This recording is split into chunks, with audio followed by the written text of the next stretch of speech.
I always felt it was very important to see the old couple doing it, because it's not something that the audience would like, really. There's a taboo about seeing the elderly having sex, whereas seeing young people having sex, it's celebrated and it's beautiful and there's no taboo. So because the taboo exists, it's going to be shocking.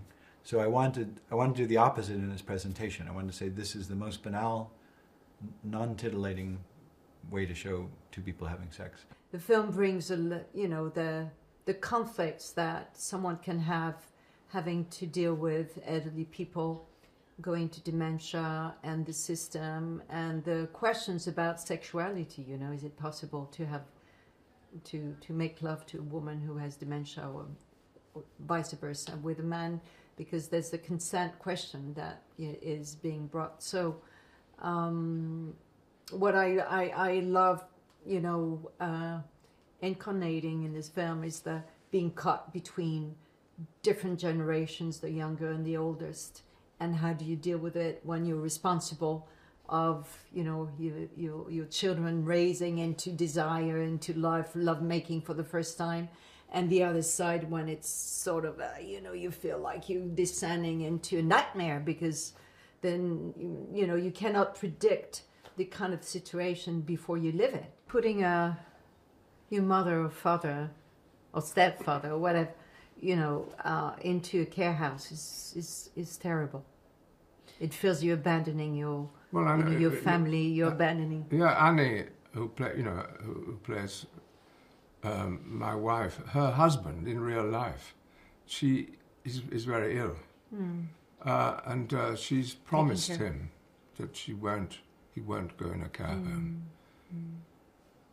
and so that's very real for her, and it is very real. I mean, my wife in life is quite a bit younger than me, so I'm hoping that you're going to stay at home.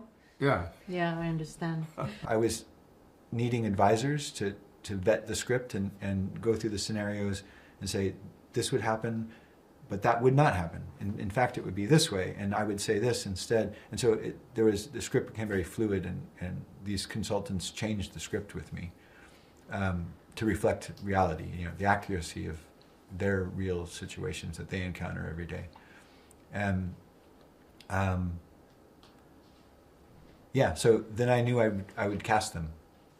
And also what was beautiful is that we had 3 weeks of rehearsals before we started the movie, and the way that Lance wanted us to get inside of the subject matter was wonderful, because he brought advisors that were casted in the film at the end of it. But we learn, what the layers of all this kind of situation where it's descending into a system. And so it was very enlightening to have knowledge. An actor would have to act that, and they would never get it right. You really just have to have a real person that does that for their real job to play the part. And it was highly improvised, workshopped, I guess you would say. So we worked with the non-professionals, with Juliette and Tom and Annie,